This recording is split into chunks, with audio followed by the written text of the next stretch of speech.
ఇవేంటో తెలుసా? నాటుకోడి గుడ్లు. ఇవి కొనాలంటే 20 నుండి 25 రూపాయల వరకు కాస్ట్ ఉంటుంది. పెద్దగా దొరకవు కూడా.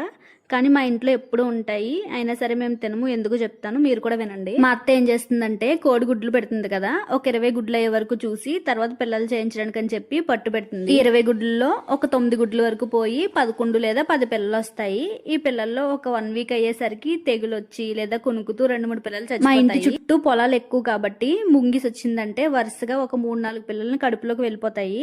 మరి పిల్ల ఏం పాపం చేసింది? దాని వాట దానికి ఇచ్చేయాలి కాబట్టి ఒక 2-3 పిల్లలు అది కూడా ఇంకా లాస్ట్ కి 2 లేదా 3 పిల్లలు మాత్రమే ఉంటాయి. అవి కూడా పెరిగిన తర్వాత కోసుకుని తిందాం అనేసరికి పొద్దున్నే గంపెత్తి చూస్తే చచ్చిపోయి ఉంటాయి అనమాట. లేదంటే పొద్దున్న తీసిన కోళ్లు సాయంత్రానికి ఇంటికి వస్తా లేదో కూడా డౌటే, మాయమైపోతాయి అనమాట. లాస్ట్ టైం అలానే ఒక పెద్ద కోడిపుంజు కోసుకుందాం అనుకున్నాము, రేపు కోసుకుందాం అనగా ఈ రోజు మార్నింగ్ ఊరికి చచ్చి మ్యారేజ్ అయిన తర్వాత 1.5 year లో కోడి చాలా పిల్లలనే చేసింది, 2-3 సార్లు చేసింది. కానీ మేము 2 కోళ్ళు మాత్రమే తిన్నాము. కోళ్ళు ఎప్పటికప్పుడు చచ్చిపోయేవి. నాటుకోళ్ళు ఎందుకో తెలీదు ఊరికినే చచ్చిపోతాయి. మార్నింగ్ చూసిన ఈవినింగ్ ఉండవు, ఈవినింగ్ చూస్తే మళ్ళీ మార్నింగ్ కనిపించవు, అలా ఉంటది అనమాట.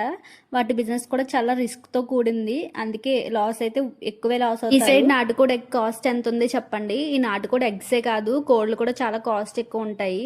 సరే మరి వీడియో నచ్చితే లైక్ చేయండి, అలానే ఛానల్ని సబ్స్క్రైబ్ చేసుకోవడం మర్చిపోకండి.